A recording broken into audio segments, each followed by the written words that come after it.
ಬಂಧಿಸಲು ಹೋಗಿದ್ರ ಪೊಲೀಸರು. ರಾಜ್ಯ ಬಿಜೆಪಿ ಅಧ್ಯಕ್ಷ ವಿಜೇಂದ್ರ ಬಾಂಬ್ ಅನ್ನು ಸಿಡಿಸಿದ್ದಾರೆ. ಸಿಟಿ ರವಿಯನ್ನ ಬಂಧಿಸಲು ಪೊಲೀಸರು ಹೋಗಿದ್ರ? ರಾಜ್ಯ ಬಿಜೆಪಿ ಅಧ್ಯಕ್ಷ ವಿಜೇಂದ್ರ ಹೇಳಿಕೆ ಇದು. ರವಿ ಹೇಳಿಕೆ ಆಧರಿಸಿ ನೋಟಿಸ್ ಕೊಡಲು ಹೋಗಿಲ್ಲ,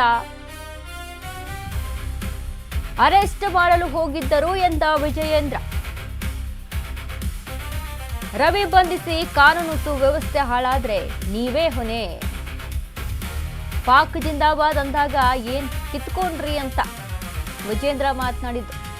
ಈಗ ಕ್ರಮ ತೆಗೆದುಕೊಂಡ್ರೆ ನೀವೇ ಅನುಭವಿಸಬೇಕಾಗುತ್ತದೆ. ಕಾಂಗ್ರೆಸ್ ನಾಯಕರಿಗೆ ಬಿವೈ ವಿಜೇಂದ್ರ ವಾರ್ನಿಂಗ್ ಅನ್ನ ಕೊಟ್ಟಿದ್ದಾರೆ.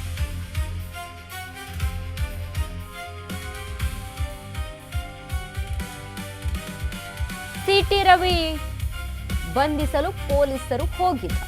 ಸಿಟಿ ರವಿಯ ಒಂದು ಹೇಳಿಕೆ, ಅವರು ಮಾತನಾಡಿದಂತಹ ಮುಲ್ಲಾಗಳ ವಿಚಾರಕ್ಕೆ ಮಾತನಾಡಿದಂತಹ ರೀತಿ, ಇವೆಲ್ಲವೂ ಕೂಡ ರಾಜಕೀಯವಾಗಿ ಸಾಕಷ್ಟು ತಿರುವುಗಳನ್ನು ಪಡೆದುಕೊಂಡಿದೆ.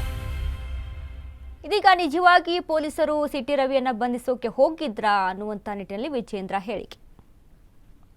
ನಮ್ಮ ನಾಯಕರಾಗಿರುವಂತಹ ಹಿರಿಯ ನಾಯಕರಾಗಿರುವಂತಹ ಸಿಟಿ ರವಿ ಅವರ ಹೇಳಿಕೆಯನ್ನ ಆಧರಿಸಿಕೊಂಡು ಪೊಲೀಸರು ಇವತ್ತು ನೋಟಿಸ್ ಕೊಡಕ್ ಹೋಗಿರ್ತಕ್ಕಂಥದ್ದು ಅಷ್ಟೇ ಅಲ್ಲ, ಅವ್ರನ್ನ ಅರೆಸ್ಟ್ ಮಾಡಬೇಕು ಅಂತೇಳಿ ಹೋಗಿದ್ದಾರೆ ಅನ್ನೋ ಮಾಹಿತಿ ನನಗೂ ಕೂಡ ಸಿಕ್ತು. ತತ್ಕ್ಷಣ ನಾನು ಸಿಟಿ ರವಿ ಅವ್ರ ಜೊತೆಲೂ ಕೂಡ ಮಾತನಾಡಿದ್ದೇನೆ. ಅದಾದ ನಂತರದಲ್ಲಿ ಡಿಜಿ ಅವರಿಗೆ, ಸಲೀಂ ಅವ್ರಿಗೂ ಕೂಡ ಮಾತನಾಡಿ ನಾನು ಎಚ್ಚರಿಕೆನ ಕೊಟ್ಟಿದ್ದೇನೆ. ಈ ರೀತಿ ಹೇಳಿಕೆಗಳನ್ನ ಆಧರಿಸಿ ಸಿಟಿ ರವಿ ಅವ್ರನ್ನ ಬಂಧಿಸಿದ್ದೇ ಆದ್ರೆ ನಾಳೆ ಕಾನೂನು ಸುವ್ಯವಸ್ಥೆ ಹದಗೆಡ್ತು ಅಂತ ಹೇಳಿದ್ರೆ ನಾವ್ಯಾರು ಕೂಡ ಜವಾಬ್ದಾರಿ ಆಗೋದಕ್ಕೆ ಸಾಧ್ಯ ಇಲ್ಲ. ನೀವು ಅವ್ರು ಯಾರೋ ಹೇಳ್ತಾರೆ, ಕಾಂಗ್ರೆಸ್ನವ್ರು ಹೇಳ್ತಾರೆ ಅಂತೇಳಿ ಅವರ ಒತ್ತಡಕ್ಕೆ ನೀವು ಮಣಿಬಾರ್ದು. ನಮ್ದು ಕೂಡ ಕೇಂದ್ರ ಸರ್ಕಾರ ಇದೆ, ಈ ರೀತಿ ದಬ್ಬಾಳಿಕೆನ ನಾವು ಒಪ್ಕೊಳ್ಳೋದಕ್ಕೆ ಸಾಧ್ಯ ಇಲ್ಲ. ಆ ರೀತಿ ಏನಾದ್ರು ಹೆಚ್ಚು ಕಡಿಮೆ ಆದ್ರೆ ನೀವುಗಳೇ ಜವಾಬ್ದಾರಿ ಅನ್ನೋ ಮಾತನ್ನು ಕೂಡ ನಾನು ಡಿಜಿ ಅವ್ರಿಗೂ ಕೂಡ ಮಾತನಾಡಿ ಹೇಳಿದ್ದೇನೆ. ನಾನಿವತ್ತು ಗೃಹ ಸಚಿವರಿಗೆ ಕೇಳ್ತೇನೆ, ಪ್ರಿಯಾಂಕಾ ಖರ್ಗೆ ಅವರಿಗೆ, ನೀವೇನೋ ನೆನ್ನೆ ಮೊನ್ನೆ ಗೃಹ ಸಚಿವರಾಗಿದ್ದೀರಿ, ಯಾವ ವಿಧಾನಸೌಧದಲ್ಲಿ ಪಾಕಿಸ್ತಾನ್ ಜಿಂದಾಬಾದ್ ಅಂತ ಹೇಳಿದ್ರಲ್ಲ, ಏನ್ ಕಿತ್ಕೊಳಕಾಯ್ತು ನಿಮ್ ಸರ್ಕಾರ? ಹಾಗಾದ್ರೆ ಏನ್ ಕಿತ್ಕೊಂಡ್ರಿ? ಇವತ್ತು ಬಿಜೆಪಿ ನಾಯಕರು ಏನ್ ಹೇಳಿಕೆ ಕೊಟ್ಟಿದ್ದಾರೆ ಅದನ್ನ ಆಧರಿಸಿ ನೀವು ಅರೆಸ್ಟ್ ಮಾಡ್ತೀರಿ ಅಂತ ಹೇಳಿದ್ರೆ ಮುಂದಿನ ದಿನಗಳಲ್ಲಿ ನೀವೇ ಎದುರಿಸ್ಬೇಕಾಗ್ತದೆ. ನಮ್ಮ ಹಿರಿಯ ನಾಯಕರಾಗಿರುವಂತಹ ಸಿಟಿ ರವಿ ಅವರ ಹೇಳಿಕೆಯನ್ನ ಆಧರಿಸಿಕೊಂಡು ಪೊಲೀಸರು ಇವತ್ತು ನೋಟಿಸ್ ಕೊಡಕ್ ಹೋಗಿರ್ತಕ್ಕಂಥದ್ದು ಅಷ್ಟೇ ಅಲ್ಲ, ಅವ್ರನ್ನ ಅರೆಸ್ಟ್ ಮಾಡಬೇಕು ಅಂತೇಳಿ ಹೋಗಿದ್ದಾರೆ ಅನ್ನೋ ಮಾಹಿತಿ ನನಗೂ ಕೂಡ ಸಿಕ್ತು. ತತ್ಕ್ಷಣ ನಾನು ಸಿಟಿ ರವಿ ಅವ್ರ ಜೊತೆಲೂ ಕೂಡ ಮಾತನಾಡಿದ್ದೇನೆ.